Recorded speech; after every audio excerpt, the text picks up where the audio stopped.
So, yung simbahan maliit, para sa barong-barong, literally ha, barong-barong may mga posting coco-lumber, tapos may tagpi-tagping bubong. Ang wall lang doon sa altar side. Yes. And the rest of the walls ay walang, open lang siya. Open lang siya. Kung hindi ka tinawag na maging pastor, full-time pastor, huwag mong pilitin. Mahirapan ka.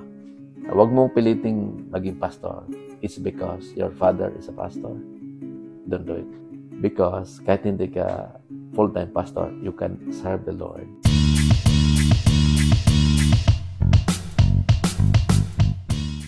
Isang solid na araw sa inyong lahat at welcome back sa ating kwentuhan session.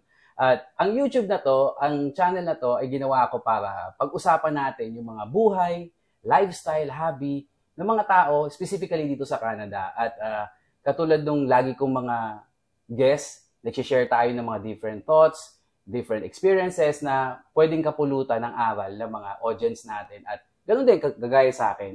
At sa araw na to, tatalon tayo ng ibang spectrum naman. Kung most of the time, lagi ang bisita natin mga estudyante at mga common friends na meron ako dito. Ngayon naman, ibang spectrum ang tatawirin natin. Ito yung klase ng profesyon na tinitingala ko pagdating sa pananampalataya. So, ang bisita natin ngayon ay isang very soft-spoken na tao, nakakilala ko, and isang tao na tumatapak sa pulpito upang maghayag ng salita ng Diyos. So, ayoko nang pahabain pa at mag-start na tayo ng kwentuhan natin. Let's all welcome Pastor Loy Katubig. Hi. Yeah. Kumusta po, Pastor? Kumusta po? Mabuti naman. It's been a long time. Hindi tayo nakita lang medyo matagal. Kumusta lately, Pastor? Ano bang galawan? Ano bang meron? Mabuti naman sa awa ng Panginoon. Tuloy-tuloy lang buhay. Kumusta ang church, Pastor? Mabuti naman. Tuloy lang sa gawain. Tuloy lang sa gawain. So, usually, Pastor, bago talaga tayo magkwentuhan ng isang banatan, lagi kong tinatanong sa mga nakakakwentuhan session ko is, originally, saan po ba kayo sa Philippines? Sige nga, Pastor, pasilipin mo kami, sino ba si Pastor Loy? Saan ka ba lumaki? Yung mga hobbies mo? Paano ka nag-turn into in love with being, spreading the word of God? Sige, Pastor. Sige, kwentuhan mo kami, Pastor. Paano ba? Saan ba si Pastor pinanganak? Ako ay pinanganak sa Southern Leyte. Ang aking tatay ay elder ng church. Yung aking nanay nasa simbahan din. So, sa ganyan kami. So, pag elder pastor, it doesn't mean pastorally siya? Hindi sa pastor. But siya ay malaking leader ng simbahan. Leader ng simbahan. Katabi ng pastor. So, namulat kami sa ganyan. Sa church talaga. So, yun ang buhay namin. Pag araw-araw, yun ang nabuo namin buhay. Panginoon, salita ng Diyos, simba. Aral ng Panginoon. So, ganyan kami lumaki. Hanggang sa naging high school ako, hanggang sa kumuha ako ng vocational doon din sa Leyte. So, anong course po yung kinuha niyo na yun? Auto mechanics. Auto mechanics? Malayo Auto mechanics. Okay, sige. And then, nung ako'y nakatapos, lumipat na ako sa Manila. 1987. Pagdating doon, ay nagtrabaho, tapos napalayo na ako sa magulang. Naiwan pa rin sila sa probinsya? Nasa probinsya sila. Kaso, nung time na yon, medyo yun ang dark side of my history. Kasi, parang nahila ako sa mundo. Parang nakalimutan ko yung aking roots. Yung roots nyo na from family of talagang makapit sa faith. So ngayon nasa Manila na kayo, nahila kayo ng... Nahila ko sa mundo. Nasada ako sa iba't ibang bisyo. Tulad ng pag-inom. Bihira pa rin naman akong umabsent sa simbahan. Ang kaso, yung puso ko wala na doon. Parang pinipilit ko na lang na umattend na lang for the sake of maka-attend. Exactly. Hanggang sa dumating sa punto na pag fellowship, kinakanta yung ang buhay ng Kristiyano ay masayang tunay. Para sabi ko, parang hindi naman totoo sa akin. Parang napaka-corny. Parang pinipilit kong kumanta. Hanggang sa... Pero napakabuti ng Panginoon. Kasi sa ganyang estado ko, nag-backslide ako. Hindi ako binitiwan ng Panginoon. Gaano katagal kayo nag-backslide pa, Pastor? 1987 hanggang nakabalik ako mahigit 2 years. 2 years. Mahigit 2 2 years. So yung pastor, yung nag-influence sa inyo para mag-backslide kayo, is it because yung mga katrabaho nyo, ganon? Or dahil sa hindi na kayo nagagabayan ng parents nyo? Ano ba yun, pastor? Ang naalala ko, yung pinabayaan ko. Pinabayaan nyo rin talaga? Hindi ko na naging priority. Pinabayaan ko. Parang nag-enjoy ako sa mundo. Lakad dito, barkada dito. Bisyo dito, bisyo. Inaabot ako ng hating gabi. Lakad kasama mga barkada. Barkada ng lalaki, barkada ng babae, grupo. Masyado na akong nag-enjoy. Pero yung pananampalataya ay nandiyan pa rin. Parang nakatago lang. Kaso parang hindi lang nadidiligan. Parang gano'n, nakatago lang. Pero hindi ko pinaprioritize. Hindi prioritize siya. Diyan ka na lang. Ganyan. Tapos, meron akong plano sa buhay na gusto ko ako yung magtakda. Naalala ko, may sinabi ako sa Panginoon. Panginoon, ano yung gusto kong buhay? Gusto ko. Pero pag linggo magsisimba ako, parang binigyan ko ng ganyang condition siya. Gusto kong magsiman. Kasi gusto kong kumita ng magandang pera. Gusto kong kumita ng dollar. Kaya kung anong plano ko, gusto kong sundin. Pero magsisimba ako. Sisimba na lang ako pag Sunday. Pag Sunday. Parang hindi ko na-realize na nakakaya pala sa Panginoon yung gano'n. Parang ikaw, pastor, yung nagbibigay ng direction sa buhay mo na wala kang approval from God. Parang ganun ba yun? At hindi ko yung approval niya kung sasang-ayon siya o hindi. Basta gusto ko. Parang hindi na ganun kataas ang tingin ko sa Panginoon. Pero yung itinuro sa akin, nandyan pa rin. Ganyan. Ang nangyari sa buhay ko, parang pinagsarahan ako ng Panginoon. Mga pinto. Hanggang sa hindi ko na alam kung saan ako. Anong ibig sabihin, pastor, na pinagsarahan kayo ng pinto? Nawalan kayo ng trabaho or opportunities? Masyadong naging komplikado yung buhay ko at sa sitwasyon ko. Gusto kong magsiman, pero wala akong ginawang activities. Action para matupad. Papunta daw. Pero gusto ko lang. Hanggang sa nakapagtrabaho ako sa department store sa Quezon City. Pero nagtatrabaho ako, wala akong direction. Wala akong pinagsisikapan na mate. Hanggang sa nagtatrabaho ako, gusto ko lang ma-regular. Para maging katulad ako nila, mga regular. Iba ang kulay ng ID, may benefits. Parang hanggang doon lang. Parang naging komplikado. Malapit na akong ma-regular pagkatapos, hindi natuloy. Parang, bakasyon ka muna. And then, pagbalik mo, regular ka na. So, pinagbakasyon kayo ng boss niyo, pastor? Pinagbakasyon ako. So, hindi na tuloy yung pag-regular. So, sama ng loob ko. Hindi, pastor, anong reason? Ba't pinagbakasyon kayo? Yun ang sistema ng employment natin. Yung contractual. 6 months. Bago mag 6 months, i-terminate ka. Terminate na. Para hindi matuloy sa regularization. Exactly. Then mag-apply ka na lang. Hopefully, ma-regular ka. So, nakailang contracts ako. Wala akong direction. Maraming ganyan. May mga gusto ko, tapos hindi matutuloy. Hanggang sa nag-isip na ako. Sabi ko, hindi kaya ako tinawag ng Panginoon sa ministry. Nung time na yun, na parang sarado yung mga pinto, sabi ko, hindi kaya ako tinawag ng Panginoon magpasto. Kasi sinasarado niya yung lahat ng pinto sa paligid nyo. Yun, kumbaga, parang maiiwanan lang kayo ng isang pinto na dun madadirect yung pupuntahan. Umiikot sa isip ko yun. At ini-entertain ko rin yung thought na yan. Hanggang sa pinagbigyan ko sarili ko. Dinala ko yung sarili ko sa simbahan. Araw-araw pumunta ko sa simbahan. Sa Claro M. Recto. May church po sa Claro M. Recto. Sa United Church of Manila. United Church of Manila. And then, nag-enjoy ako. Wala akong trabaho, wala akong income. Kasama ko yung mga young people. Nag-involve ako. Pero, pastor, saan kayo nakuha ng source of income nun? Yung mga kapatid ko. Nag-stay kayo sa kapatid nyo sa Manila? Sa Manila. Okay. So, may trabaho siya, at saka dalawa sila. So, sagot nila ako. Tambay ako. During that time, pastor, anong age niyo po nun? Mga 21, 22. 21, nasa 20s na. Okay. Ganyan. So, wala pa akong planong magtrabaho ulit. Basta doon ako sa simbahan, tapos sabi ko, ba't masaya ang puso ko Ang dito? puso niya. And then, in-imagine ko, kapag nag-serve ako sa Panginoon sa pastor, ito buhay ko, masaya pala. Masaya. Masaya pala. So, gumawa ako ng personal dealing sa Panginoon. And I prayed and I asked forgiveness. Sabi ko, Lord, patawarin mo ako sa mga wasted years. Alam ko yung meron kang gustong ipagawa, pero pinabayaan ko. I tried to pretend na I'm okay. Maayos ako. Pero alam ko, at alam mo rin na hindi maayos. Then I rededicated myself to the Lord. Panginoon, kung meron akong ibibigay sa iyo, this must be my whole life. Ganyan. I surrender my life to you completely.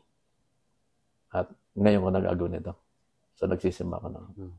Nasa pinakalikod ako ng simbahan. So everyday, Pastor, talagang kaysa tumambay kayo sa iba, pumupunta kayo sa church every single day, tapos masaya yung pakiramdam nyo hanggang sa bumalik na yung gana nyo ulit na magsilbi. Correct. Okay. Ang pulso ko, parang dinala ko na doon sa Panginoon through the church. Nag-focus ako. At yung reservation ko, tinapos ko na. Yung part ng buhay ko na binigyan ko, tinapos, ginawa ko ng my whole life. Then I prayed deep inside. Kaya nung ako bumalik sa Panginoon, bumalik din ako sa simbahan. So, I exposed myself sa church activities. Araw-araw. Ang maganda naman, yung mga kasama kong mga young people, from their work, palaging tumatambay din sa church din. Church. Kaya palagi kong minakwentuhan. And we enjoy this other. Ang sabi ko, ang saya pala. Ang saya. So, that Sunday, nung nag-rededicate na ako, sobrang lalim ng joy na hindi ko ma-explain. Sabi ko, thank you, Lord. Alam ko na nasa Panginoon ako. Alam ko na nasa akin siya. Alam ko na ayos ko na yung dapat kong ayusin sa Panginoon. Doon ko nakita ng tama na ang buhay Kristiyano pala ay masaya. So, Pastor, nung bumalik kayo sa church, nag-active kayo, na-recognize kayo ng mga taga-church, binigyan nila kayo ng authority na kayo mag-team lead sa mga youth. Parang ganun po ba yung nangyari? Ang mga youth noon, meron kaming sariling organization at napakarami namin. From Luzon, Visayas at Mindanao. Kita-kita kami doon sa simbahan. Tapos may organization kami. Lalong lumalim sa akin yung thought na magpastor. Tinawag ako ng magpastor. So, hinanap ko yung isang Bible school na alam ko magandang Bible school. Ang Panginoon gumamit ng way para matagpuan ko yung school na yan. Yung kasama ko pala sa young people, yung ate niya doon nagtatrabaho. Kaya one Friday, meron kaming overnight prayer. Nung umaga na, Sabado na, so kailangan matutulog kami na uwi. Pag kami umuwi, barkadahan pa rin. Nung kami umuwi, sumama ako sa kanya. So barkadahan pa rin. Pag uwi namin, sa Valenzuela sila, uwi na. Pagpasok, dito tayo uwi. Bible school to . Pagbasa ko, Phoebias College of Bible. So ito yung hinahanap nyo, Pastor? Ito yung hinahanap ko. Wala akong intention na pumunta sa Valenzuela para hanapin ang school. Nadala ko ng aking kasama. And intentionally, nakita nyo doon itong Phoebias High School. So ito pala yung Phoebias College of Bible. Ito hinanap ko. Lalong na concretize yung ano nyo, yung faith, sabi ko. So, noong nandun kami, nakausap ko yung ate niya na staff ng Bible School. So, binigyan niya ako ng idea paano mag-apply. Step by step, 1, 2, 3, anong requirement. Tinignan ko, I can comply the requirement. Pero Pastor, dun sa ano na yun, may bayad ba? Mayroon. May bayad. Ang classification niya, pang university. Wow. So, hindi lang sa Bible Institute. So, mangangailangan kayo niyan, Pastor, na mag-sponsor sa inyo talaga. Exactly. Tamusan ang kailangan. So, nung nakita nyo na po yung requirements, tas ang kailangan pa nun, may mag-sponsor sa inyo, ano po yung next step na ginawa nyo na, Pastor? I gathered my documents. Nakita ko, kompleto ako. Ang kasunod, medical exam. So, kailangan ko pumunta sa doktor. So, pumunta ako sa doktor. Humingi ako ng pera sa ate ko. Binigyan niya ako ng pera, nagpa-medical ako. So, yun yung last requirement. So, pinasa ko, natanggap ako, then kukuha ko ng exam, na-admit ako. Hanggang sa enrollment na. So, this is it. So, Isang araw, nakita ko na lang sarili ko. Nasa loob na ako ng Simbahan. Bible school. Bible school. Tapos nag-pray ako, Panginoon, ito na yung buhay ko. Tulungan mo ako na matapos ko yung training ko dito. 4 years sa theology and 1 year sa basic Bible course. So, 5 years lahat. Kung merong tinatawag na may kasabihan na don't burn bridges. Ako, ang ginawa ko ay burn bridges. Yung aking nakaraan. Hindi ko na babalikan yan. Yes. I decided na magpastor. So, dito ako mag-start sa Bible school. Wala na akong babalikan, sinunog ka na. Sabi ko, tulungan mo ako na makatapos dito. Rigid yung aming training. Spiritually and academically, merong average yung kukunin namin. Pag hindi namin naabot yung, kahit na mahusay yung aming espiritu, sa academic, di namin maabot. So, Pastor, hindi lang pala puro biblical yung ginagawa nyo. Kailangan academically well-equipped din pala talaga exactly. Kayo. Wow. Impressive. Yung disiplina sa spiritual life. At saka yung ma-attain mo, ma-comply mo yung academic requirements. Merong certain average na pag bumaba ka doon, bibigyan ka lang ng isang chance, isang sem para maka-recover ka. Pag hindi mo ma-recover yon, palalabasin ka muna. Wow, mahigpit pala. Napakahigpit. Natapos ko yung basic Bible course na 1 year. And then, yun ang requirement para makapag-theology proper ka. So, natapos hindi pala pwedeng mag-theology proper hanggat di mo natapos yung basic Bible. Basic yun. Pero introduction. And then, pumasok na ako sa theology. 4 years. So, 4 years. Natapos ko, 1994. Okay. Parang gusto kong sumigaw sa buong mundo sa sobrang tuwa na natapos na ako. Ang isa sa mga hirap ko doon, yung finances. Una, yung ate ko, saan nagpo-provide. Pero maliban sa kanya, nag-working student ako. Okay. Maliban sa nag-work ako sa loob ng school, gumagawa ako ng iba't ibang paraan. Magbenta ng ganito, magbenta ng ganyan. Hindi na ako mahiya. Nung ako nasa Bible school, nagbebenta ako ng mga Avon products. Avon products? Yeah, honestly. Kasi just para lang masustain mo yung yung pangailangan, Pastor. Yeah. Kasi kung iaasa nyo lahat sa atin nyo yun, medyo mahirap. May family ata yung sister nyo. Wala pa naman. Pero para sa nanay ko, yung 4 years na yun, yung 5 years na yun, mabilang lang sa kamay ko yung mga gabi na kompleto tulog namin. Bale, doon din kayo natutulog sa school na yun. So, talagang wala pa yung labas-labas din. Lalabas din, pero pag kailangan nasa loob. Pero doon, Pastor, sa pag-aaral nyo doon, yung sa tuition fee nyo, sagot na rin yung pagkain nyo, pati yung accommodation nyo, iba pa yon. Iba. Iba yung bayad sa dorm, iba yung bayad sa tuition, iba yung bayad sa pagkain. Talagang pinrovide kayo ni God ng someone na magtutulong sa inyo regarding sa mga gantong pangangailangan. Yeah, exactly. Nung time na yon, bukang bibig na namin yung God will provide. Sobrang napagod din yung katawan ko. Very rigid yung training. 5 years yun very sa character, sa disiplina, sa isipan. Kaya doon ako nasanay magbasa, magsulat, mag-aral. While figuring out kung saan ako magpapastor, kung sa probinsya o kaya sa Manila. Binigyan ko ng 1 month yung sarili ko para magpahinga muna. As in pahinga. Wala man akong isiping simbahan, pahinga.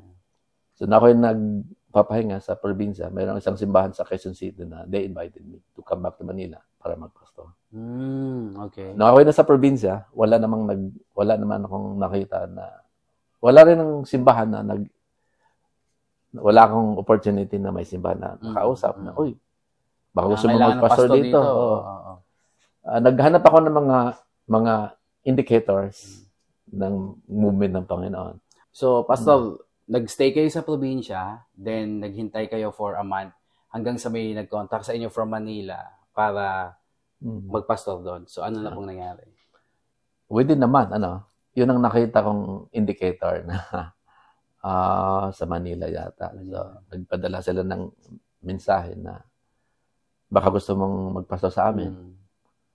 Kaya lang, ang kaya naming ibigay sa iyong financial support ay ito lang. Natandaan ko, 4,500 isang buwan. Sabi ko, ay hindi na mahalaga yung hindi na mahalaga yung kung magkano, gaano kalaki o gaano kaliit. Ang mahalaga sa akin kung ano ang kalooban ng Panginoon. So I prayed. And wala naman ako nakita ng ibang opportunity na kung saan magpastor. So I went back to Manila. Gumraduate ako ng March 1994. 1 month. So April, May, bumalik na ulit ako sa Manila. June, I started my first pastorate. Doon sa church. Sa may Invest 2. Anong pangalan po ng church na yan, Pastor? United Church of Christ in the United Philippines. Church of Christ. But yung pangalan ng local church na yun ay Church on the Hill. Church on the Hill. So, paano yung Pastor? Nung tinawag kayo para mag-pastor kayo doon sa Manila, nagpo-provide sila ng accommodation para sa pastor? Paano ba? Oh, that's good. So, yung simbahan maliit, para siyang, barong-barong, literally barong-barong may mga posting coco lumber, tapos may tagpi-tagping bubong. Ang wall lang doon sa altar side. Yes. And the rest of the walls ay open lang siya. Open lang siya. Tapos merong maliit na kwarto sa likod. Mga dating kulungan ng baboy. Koral. Oo. Koral ng baboy. Tapos nung alam nila na may pastor ng darating, so hininto na yung pag-alaga ng baboy. So kinonvert into a room. Anyway, binata naman ako. So, okay na sa akin yan. Hindi ko masyadong inintindi kung gaano kaayos o gaano ganda. Isang room lang siya, tapos ako lang mag-isa, ang katabi ko ay karaoke. Oo. Tabi karaoke kayo doon. Meron karaoke. Kasi yung karaoke na yun din yung ginagamit pag linggo, microphone. Okay. So, yung microphone din ikakabit. Kasi yun lang speaker. Kaya pag weekdays, katabi ko palagi yun. So, ever since nun, Pastor, nagtuloy-tuloy na naging pastor na kayo nun. Pero nag-move kayo sa ibang church din. Yeah. Mga panahon na yun. Naging pastor ako ng church na yan for 10 years. 14 years. Ng 10. Ng 10 years. 10 years. Oh, so, wow, sa 10 years na yun, yung dating barong-barong na simbahan ay nabago na yun. So, lumipat ka within the location. Kung halimbawa, dito yung barong-barong. So, lumipat na kami doon sa bandang itaas. Malaking compound yun eh. So, doon kami nagpagawa ng malaki simbahan. Wow, lumaki pala yung church, Pastor. Nagpagawa kami ng malaki simbahan. So, napalaki niyo yung church niyo from barong-barong, naging concrete. Literally concrete church na talaga. Malaki simbahan. Wow. From koral ng baboy, naging proper concrete na church na talaga. So, anong sumunod na dyan, Pastor? Inilipat na ako. Tapos na yung simbahan, naka-teachers na ako. Inilipat ako. And still in Quezon City. Sa may Zabarte, sa North Olympus subdivision. Doon ako inilipat. Pagdating ko doon, tinanong ko, nasaan yung church? Wala palang church. Doon lang pala sa clubhouse ng subdivision. So yung mga gamit nila, iniwan doon. So yun pala yung ating pinakasimbahan. So nagsisimba doon, 7 o'clock, mga Roman Catholics. Kami sa baba, nag-aabang. 9 o'clock, bababa na sila. Akit naman kami. Set up ulit kami. Set up pa ni Mario. So ganun ulit. So, wala palang church. Pero yung puso ko, yung umaapaw yung saya sa paglinig ko sa Panginoon. Kayo ba naman, Pastor, yung nagagawa nyo, yung gusto nyong gawin, at the same time, yung ginagawa nyo is pag-serve din kay God, sa church. So, sino ba naman magiging masaya? Sobrang saya. Very fulfilling sa akin yan. Hirap, talaga maraming challenges, maraming sufferings, maraming pains. May mga times na napaya ka din sa hirap sa ministry. Iba't ibang problema. Napapaya ka rin. Pero generally, yung puso ko ay nag-overflowing yung joy. Tapos, yun, sa clubhouse, after few years, nakaipon ng pera, simbahan. So, bumili kami ng lote sa loob ng subdivision. Wow, ang galing! So, ang halaga noon ay around 1.7 million. Wow, 1.7 million. Nabili ng simbahan yung 1.7 million. Kaya lang, ubos na pera ng simbahan. Sa lote pa lang. Lote pa lang. Wala pa yung structure. Wala pa. So, doon pa rin kami sa clubhouse. Then, nag-iipon ulit ng pera. After few years, nakaipon ulit ng mga 500,000 or 600,000 siguro simbahan. So, we started construction. Tuloy-tuloy lang habang ginagawa yung simbahan, yung blessing ng Panginoon ay Pasok ng pasok din. unti-unti lang pumapasok. Mm. Pero may time na paubos na yung pera ng simbahan. Nag-decide yung committee na in charge doon sa construction. Wala na tayong papasweldo. Stop the construction. Ay, grabe. Yun, Para nung nag-decide kami na kasama ka sa committee, ang tumutok doon sa construction yung isang member na civil engineer, isang member na architect, at yung isang engineer din na chairman ng committee. At ako, kami yung dapat mag-usap para paano i-design yung bahan. Kaming apat nag-decide. Stop. Momentarily. Kasi wala tayong pampasweldo. Yung isang member doon, sabi niya, kasado namang malungkot na mahinto yung construction. Binigyan siya ng bonus ng company niya. 1 month. 1 month na salary. Na parang mid-year bonus sa kanya. Binigyan niya lahat sa simbahan. Wow! Kaya hindi na ipahinto yung construction dahil nagbigay ng malaking offering yung isang member, yung chairman ng committee. Wow. Noong ibinigay niya, so meron kaming pampasweldo ng 1 more week. Noong naitawid yung 1 more week, tuloy-tuloy na ulit yung pinadalang blessing ng Panginoon. Actually, hindi talaga na hinto yung construction. Hanggang natapos siya. So, ang pinagawa namin simbahan ay nakadesign yun for 3 floors. Wow, so, pinagawa namin yung ground floor and second floor. And then, naiwan yung slab sa third floor. Abang for the third floor. So, natapos unti-unti. Pinaganda namin simbahan. Ginawa namin air condition yung second floor. Ang galing lang, Pastor, no? Kasi yung God will provide. Amen. Laging nandyan eh. Muntik na hindi matapos. May isang member na binigyan ng bonus, nag-donate. Tapos nun after a week, yung mga blessing na pumasok sa simbahan is tuloy-tuloy na. Tapos, paano yung Pastor? Paano nag-lead yun na mapunta kayo dito sa Canada? Ano yung naging pathway na yun? Ano yung naging idea? But, okay, papadala pala ako sa Canada. Paano kung nangyari yun, Pastor? Oh, that's nice. Pumasok sa isip ko na gusto kong tingnan yung mga members sa kanilang day-to-day life. I have been working as a pastor. Palagi kong nag-isa sa office ng pastor, sa simbahan. Wala akong kasama, walang sekretary. Ako lang, Diyos lang nakakita ko anong ginagawa ko. Sabi ko, Panginoon, itry ko kayang mag-apply doon. 2 in-applyan ko, FEBC at saka Philippine Christian University. So, ano yung Pastor? May nagsabi sa inyo na may open doon for application? Wala. Basta pumunta lang ako. Pumunta lang kayo? Oo. Yung sa FEBC, nag-express ako ng intention. At gusto ko masubukan ano yung feeling ng nasa papasok ka na ganito, time in, time out, ang ganyan. May 2 opportunities. Namili ako kung sa FEBC ba ako or sa... Pero pagpapastoral pa rin po yung trabaho dyan? Yung sa 2? Hindi na pagpapastor. Ano na po? Sa HR. Sa personnel and HR. Sa Philippine Christian University, yung 2 areas na yan, pinag-isang opisina lang, yung personal department at saka human resource department. So, isang opisina lang yan. But, pinili ko ang Philippine Christian University. So, I started working sa Philippine Christian University, Monday hanggang Friday, 7 to 4. So natanggap din talaga? Natanggap ako talaga. Okay. At ang alam ko, at yun ang dealing ko sa Panginoon, pansamantala na ako Panginoon. Gusto ko lang makita, gusto ko lang marami. Ano bang feeling kapag pumapasok ka 7 to 4 or 8 to 5? Then, yung hassle na pagsakay, habolan sa jeep, sa bus, ganyan. Siyempre, Pastor, for the past decade, pagpapastor ang trabaho nyo. So, ako lang mag-isa doon. Ito yung matatry nyo, iba yung liga na gagalawan nyo ngayon. So, ano na po nangyari? Na-regular ako.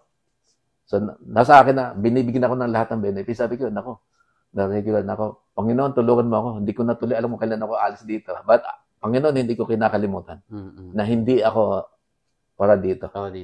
I'm a pastor. God, you called me as a pastor. Alam ko hindi ito. Ano lang ito, parang stopover. Doon ako nire-request so pinagbigyan mo ako. Pero one day, alis ako dito. Pero honestly, sabi ko, nagtanong din ako, Panginoon, kailan na ba ako alis dito? Irregular na ako, may card pa ako ng Anong year na po yan, Pastor Loy? Nag-start ako 2013. 13. In 2014. 14. Noong 2014, regular na ako. Regular. Okay. So doon ako nag-isip na, aalis na ako. Mm-mm. Hindi ako dapat magtagal dito. Kaya lang hindi ko alam. Stop over ko lang to. Oh. Panginoon na ang gumawa ng paraan para alis na ako doon. Napakabuti ng Panginoon. Habang nasa opisina ko, may ginagawa ko sa computer, no? May kumontak sa akin na kaibigan galing Canada. Okay. Kumustahan kami? Kumustahan? Pastor din siya? Hindi. Member lang siya ng church. Member ng church, okay. Maganda naman. Natuwa ako. The following day, tawag ulit siya. Kumusta ka? The third time, may siya, halimbawa, ay simbahan dito sa Canada na kailangan ng pastor. Are you interested? Sabi ko sa kanya, I think so. Kasi ganda na sagot ko kasi alam ko, pag may ganyan, kailangan ipag-pray ng matagal. Hindi yung you jump kaagad. Uy, okay na to. Uy, Canada, sige, match tayo. Hindi ganun. Hindi. Kaya, I think so. Pwede, sabi ko. Then the following day, tumawag ulit siya. Sabi niya, kaya ako inopen sa'yo kasi actually yung church namin dito. Naghanap kami ng pastor. Wala kami mahanap na pastor dito sa Canada. Kaya, we are looking for a possibility na may makuha kami pastor sa Pilipinas at naisip ka namin, oh, really? Pag-isipan mo. So, nung araw na narinig ko yun, sobrang, wow, kakaiba. Kakaiba. Now, deep in my heart, as a Filipino, I should be honest, gusto ko rin lumabas ng bansa. Gusto ko rin maranasan lumabas na pumunta sa ibang bansa. Pero I don't want to jump immediately. Na parang sabi, uy, ibang bansa na. Canada na to. Hindi ganun. Sabi ko, papupuntahin kaya ako ng Panginoon sa ibang bansa? I'm a pastor. If you're a pastor, you should be the people. Kung tao lang pag-usapan mo, nandito sa Pilipinas, napakaraming tao. Pupunta ka lang sa Canada para makahanap ng tao. Nandito may maraming tao. But I don't know. Merong standing na offer. If you're interested, meron kailangan ng mga pastor. Ako lang kinausap nila. Wala namang iba silang kinausap na pastor. Then we prayed. Wala namang dahilan para ayawan ko. So honestly, kami, family, we decided to accept the petition. And then we started gathering our documents. Yun ang pinakamadugong part. Gather documents. At pumunta sa VFS. Yun yung service provider ng immigration ng Canada sa Pilipinas. So, we lodged the application. It was very difficult. Alam natin lahat yan. Parang dadaan sa butas ng karayom. So, ilang buwan po inabot, Pastor, para ma-release yung visa nyo, yung papers na pwede kayong mag-Canada? Hindi ko na matanda kung ilang buwan. Basta sobrang hirap. Tedious talaga, Pastor. Sobrang hirap. Tapos, laki ng gastos. Ay, hindi ba pinrovide nung friend nyo? Ay, hindi kasama yan. Ay, hindi kasama yan. Kailangan, kami, sabi niya, kung interesado ka, bahala ka na. Pagdating mo dito, sagot ka na namin. Sabi ko, I understand. Yes. So, kailangan naman i-provide lahat siya. After 2 days, tumawag sa akin na kunin nyo na yung dokumento ninyo sa BFS. Sabi ko, napakabilis. Parang bagsak yata tayo doon. Kinabahan na kanya, Pastor. Pag nagpa-medical, tapos after 2 days, may resulta agad. Sabi ko, parang ganun ka. Ba't napakabilis? Napakabilis. Bagsak na yata yan. Sabi ko, anyway, kunin ko na para makita ko na kung anong diferensya para makaalam-alam na. Makaalam-alam. At kung may dapat ayusin na. Pero I was not really excited. Yes. Kasi I was not sure kung na-approve yan. I was doubting. Birthday ni Sister Bejan. January 11 yun eh. Si Sister Beth is Pastor Loy's wife. So, yun. Yeah. Nandun ako. Nung nakuha ko na, di ko na hinintay lumabas ng office ng BFS. Binuksan ko na agad para makita ko ng problema dito. Patatagalin pa ba to? Oo.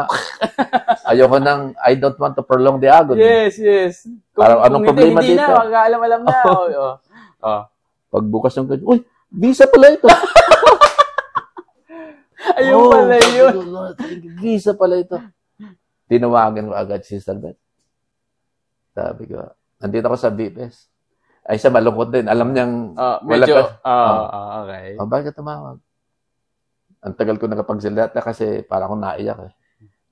Ang nasabi ko sa kanya, may visa ka na. Oh, really? Di, may visa na tayo. Mag-impake ka na.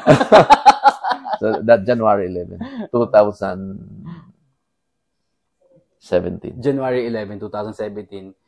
Sobrang excited kayo nung nasa VFS office kayo. Hindi nyo na mahintay lumabas para mag-aalam na yun na winasak yung envelope. Nagulat pala kayo. Isang malaking sorpresa pala na positive yung outcome ng visa nyo na. Ganon nga. Okay. Then tumawag kayo kay Ate Beth at para sabihin sa kanya na may visa na siya, may visa na kayo, pwede na kayong lumipad. Ano na po yung sunod na step na yun? Nagsimula na mag-impake and then we determined the date kung kailan kami pupunta dito. Noong nagbibilang na ako ng araw hanggang sa maging April na, sobrang emotional na naalala ko yung yung family, kaya mga friends na maiwan. Tapos ini-imagine ko yung lilipad yung aeroplano, tapos iwanan ko na sa kanila. Yes. Sobrang emotional ako. Oh, by the way, nung natanggap ko yung nung mga panahon na yon, yung pag-apply, yung pag-resign ko sa PCU ay wala pa kaming visa noon. Kaya ako nag-resign na agad kasi para masikaso ko yung. Okay. Tinanong ako na, ba't ka mag-resign? May visa ka na ba? Sabi ko, wala pa. Pero kailangan ko na mag-resign. Hindi ko na kinompromeso yung trabaho sa PCU. So nagulat yung mga kaopisina ko na alis na pala ako. Wala silang kaalam-alam na may niluluto ng ganyan. Hanggang sa nabasa na lang. Isang araw, pinrin ko na yung resignation letter ko na. Okay. Pag-command kong ganyan, hindi nag-print. I did not know why, but hindi nag-print. I tried twice, hindi talaga lumabas yung printout. That time, ako palang mag-isa sa opisina. Ako yung pinakmaagang pumapasok dun eh. Maya-maya, dumating yung kasama ko na lalaki. Nag-print din siya. Nandun ako sa likod, nag-asikaso ng mga form 201 ng mga empleyado. Napakarami. Ilang daan yung empleyado. Inayos ko yung may mga tinitinan ako. Nag-print siya. Nung nag-command siya, nag-print. Kinuha niya. Pagkuha niya, akala niya sa kanya, yung pala, resignation ni Pastor Lloyd. Sabi niya, nako, sorry, Pastor. Nalaman ko tuloy. Mag-resign, serious ka? Sabi ko, totoo yan siya. Sasabihin ko naman sa inyo. Hindi ko pa lang ako. Sasabihin ko sa inyo kapag pinirma na ng director natin. Kasi mamaya bibigay ko pa sa kanya. Kaya lang, nabasa mo na. So that's it. Ayun na, nung mabasa ng boss ko, pinirmahan ng presidente ng university. Nakita niya, sinabi ko na papunta akong Canada. Pinirmahan niya. Tinanggap niya ng resignation. So, Pastor, approve na yung resignation mo. So, ang nilagay kong last day ay December 31, 2015.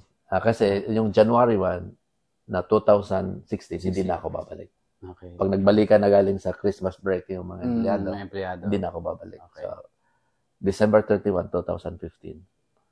2016, hindi na ako bumalik. So, inasikasa ko na yung application. Sawa ng Diyos na approve naman. So, after several months, lumipad na kami. Papunta dito. So, yung visa niyo po, Pastor, is clergy po? Ano? Clergy. Yun po yung pagpapastor po? Ano? Yeah. Okay, so, para sa inyong lahat, magtatanong kayo anong kaibahan ng clergy.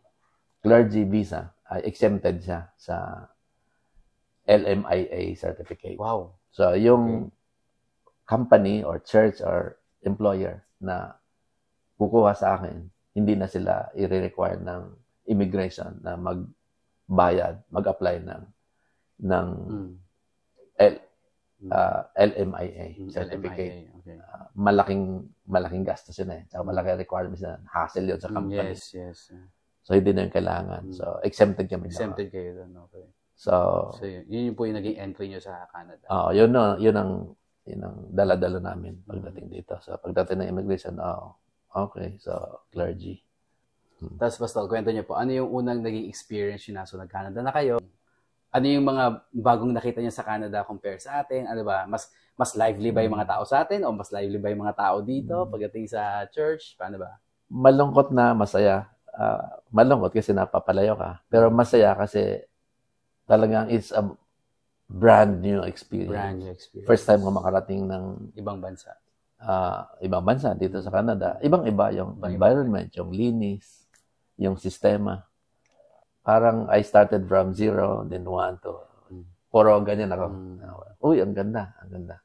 At in-enjoy ko yung pagiging, yung feeling ignorant. In-enjoy ko bata ulit. Parang bata ulit. At noong sinundo kami sa airport, tapos bumiyahin na kami, hindi ko alam na 401 pala yun, may 14 pala yun. Basta ang daming sanga-sangang daan na ganyan. Okay. It blew my mind. Kaya ang sabi ko, matututo kaya ako mag-drive dito. Sure. Sobrang komplikado. Pero kumusta naman, Pastor, yung crowd dito? Yung mga church attendees, ganun din, kagaya din ba sa atin? Live na live din sila, ganun.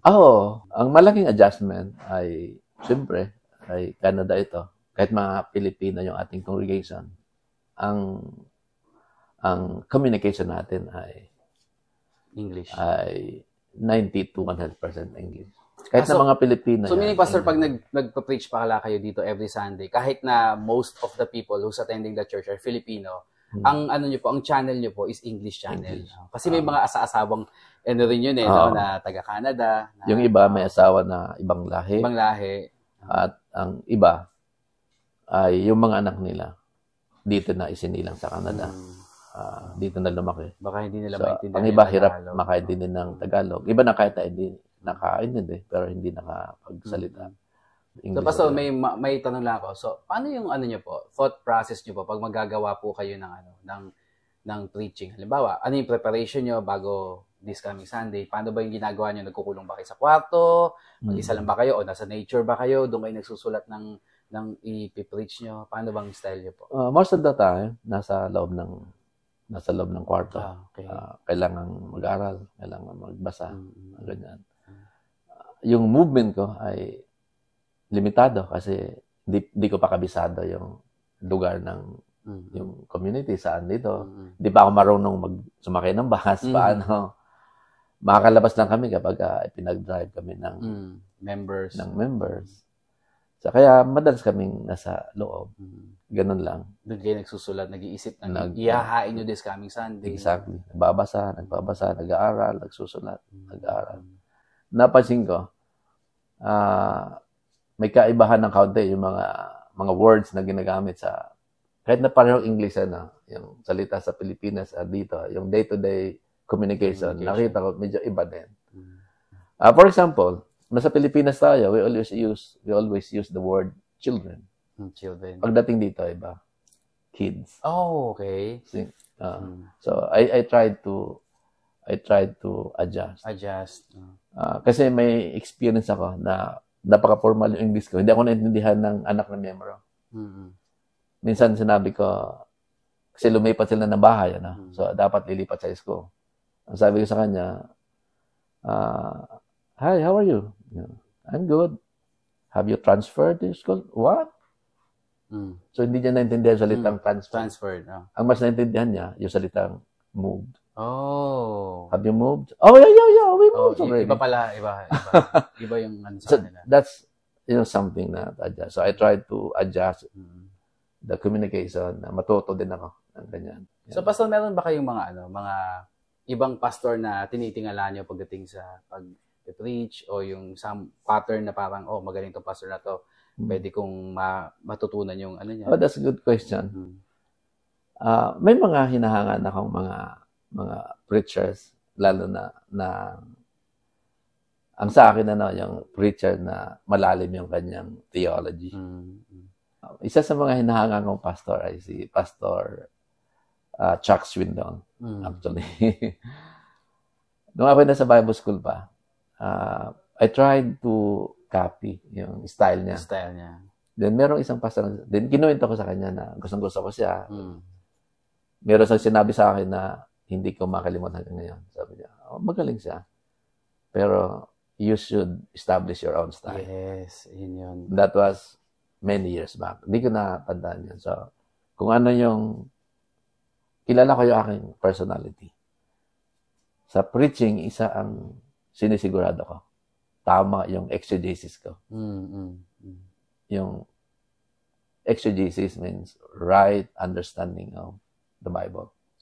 So, Pastor, meron ba kayong mga advice doon sa mga batang pastor or gusto maging pastor na pupasukin yung ganitong klaseng profession, yung pagiging pastor? Ano yung mga advice nyo sa kanila? Mga pointers na dapat tignan In the Philippines or dito sa Canada? In general. In general? Oo. Ang pagpapastor ay nagsisimula yan sa yung calling ng Panginoon. Kung tinawag ka talaga ng Panginoon doon. Ito sinasabi ko sa mga anak namin. Malalim ito eh. Kung hindi ka tinawag na maging pastor, full-time pastor, huwag mong pilitin. Mahirapan ka.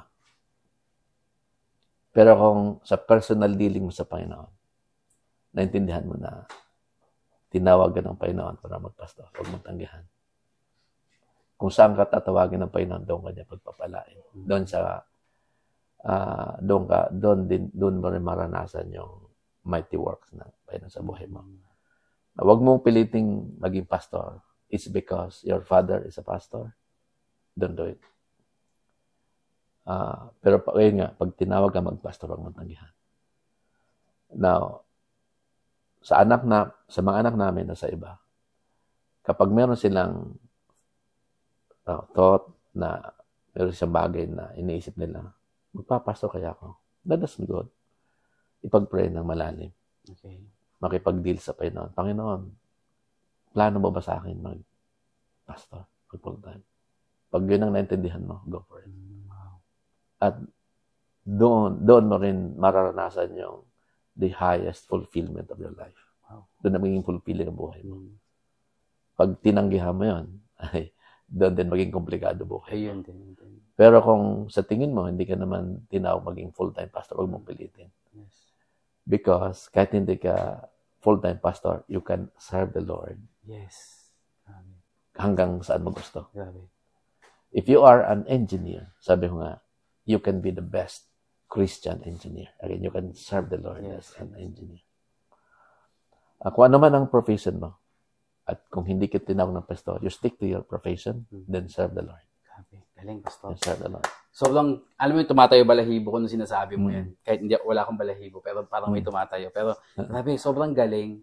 Sobrang galing. Yung mga words na lumabas sa inyo, parang nakinig na ako ng Sunday service na ngayong kausap ko kayo. Sobrang, kaya ako, alam kong isa kayo sa pinakamagagaling na pastor na na-meet ko dito sa Canada. At ito ba lang eh. Ito yung sinasabi ko. Kaya gustong-gusto ko yung kwentuhan session. Kasi I'm learning a lot na naicha-channel ko sa mga nanonood sa akin. Hindi lang puro estudyante yung kausap ko. Hindi lang puro mga dating galing sa ibang bansa nagpunta dito. Wherein, katulad ng sinabi ko kanila, tumawid naman ako sa ibang spectrum, which is ang kausap ko naman, isa sa mga tao na tinitingala ko pagdating sa pagtapak sa pulpito, which is yung mga pastor. Talagang malaking paggalang ko sa inyo. So, Pastor, sa inyo po, konting personal lang, wala ba kayong pinagsisihan? Pupunta nyo dito? Alam kong happy kayo dito, pero wala kayong, baka yung naging, sana pala hindi nangyari, or ano po ba? Wala naman. Kasi, number one, dahil naintindihan ko, at naramdaman namin lahat na plano ng Diyos na dalhin kami dito. Pangalawa, ay doble saya kasi nakaranas ako makapunta ng Canada. Hindi ako umalis sa ministry. Yes, grabe. Tuloy-tuloy. Nakapunta ako sa ibang bansa, hindi ko sinicrifice yung ministry. Umalis sa pagpapastor para lang makapunta dito. Yes. Dinala ko na Panginoon dito. Still sa gawain ng Panginoon. So, parang dobling saya yung aking experience. Tuloy-tuloy lang. And thirdly, Canada is a beautiful country. Yeah, to be honest. I love this. I love this place. I know. No negation. I love this place. Gusto ko yung the way the government cares for the people, the economy, yung linis ng kapaligiran. And then, walang masyadong hindi masyadong marami yung toxic sa Sa paligid. sa kalsada, sa mga daanan mo na walang obstruction. At napakaraming parks na pwedeng pasyalan. Pwede pasyalan. Kahit sa Pilipinas, isa sa mga hinahanap ko, yung gusto kong magawa sa Pilipinas, yung may marami akong mapupuntahang parks. But it's very sad na very limited yun. Pagdating dito, yung hinahanap ko doon, dito ko nakita. Dito sa aming lugar, kahit saan ka pumunta, harap, likod, both sides. Lahat, ang daming May big, may small park. Kaya I love parks. Ikaw na lang mamili talaga. Gustong-gusto ko yan. Kaya yung mga regrets, sa awa ng payo, Wala. I love So, it. talaga, Enjoy. kumbaga yung pagpunta nyo dito as clergy, talagang sobrang blessing para sa inyo, sa family. Especially, nakasunod na rin dito yung dalawang anak nyo. Yeah. Kasi happy na kayo dito sa sa Canada. Then, sunod yan. Basta labas na rin yung PR nyo. Eventually, yung citizenship. Graduate na rin yung mga anak nyo sa pag-aaral. Nag-aaral ng engineering ngayon yung panganay niya, Pastor, no? Yeah. Yung pangalawa niyo po, si Toby, nag-aaral din po. Katatapos lang. Waiting for his graduation. Grabe. Few months from Sunod na blessing talaga. So, Pastor, meron ba kayong mga friends, family na gustong batiin sa Pilipinas? Any words of wisdom na gusto nyo i-share sa kanila? Sa mga kaibigan dyan sa Pilipinas, kung naisip nyo lang na pumunta sa ibang bansa, that's good. Lalo kung maisip nyo Canada, why don't you try? Alam ko mahirap, pero i-try ninyo. It's a good place. It's a good experience. It's a good economy. Now, pwede kayong pumunta dito as student. Pwede kayong pumunta dito as worker. Any opportunity na ibibigay ng Panginoon sa inyo. Just work out on it. Kung kalooban ng Panginoon, makapunta kayo dito. And it's a good experience. Yes. It's a good experience. Pagdating dito, maraming Pilipino, magtutulungan naman. Yes, maraming Pilipino dito. Tutulungan tayo. So, ipag-pray kung may mga pumapasok sa isip ng mga plano, kahit kasama niya pagpunta sa ibang bansa, Canada or wherever, ipag-pray, and tingnan nyo ng plano ng Panginoon. Pag naintindihan mo na yun ay plano ng Panginoon, go for it, 100%. Mga kaibigan, dyan sa Pilipinas, if you have desire, you try. Ibigay nyo sa Panginoon yung desire. Mali natin kung kalooban ng Panginoon. Go for it. Magandang experience. Sobrang maganda. Magandang experience. And one more, pag ikaw ay nakarating sa ibang bansa, Canada, kapag nakapagtrabaho ka dito, alam ko, in one way or another, makatulong ka rin sa mga pamilya mo sa Pilipinas. Kahit na paunti-unti. That's for sure. Sobrang na-inspire ako sa kwento nyo, Pastor.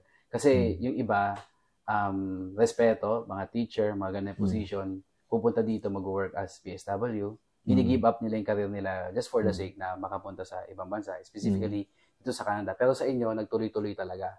From small seed na nag-start kayo as na interesado kayong bumalik ulit sa church at nagtuloy-tuloy, nag-graduate kayo for 5 years sa courses na kailangan nyo, sinuportahan kayo ng kapatid nyo, mula sa barong-barong na church, lumaki, na-move kayo sa mas malaking church, pumunta kayo sa HR office, kinonta kayo ng kaibigan nyo doon, tuloy-tuloy eh. Wala akong nakitang na-miss out nyo yung profession na nilakaran nyo. So, very inspiring. Sobrang salamat, Pastor. Ang dami ko na namang natutunan na gusto kong ma-share sa mga manonood nito.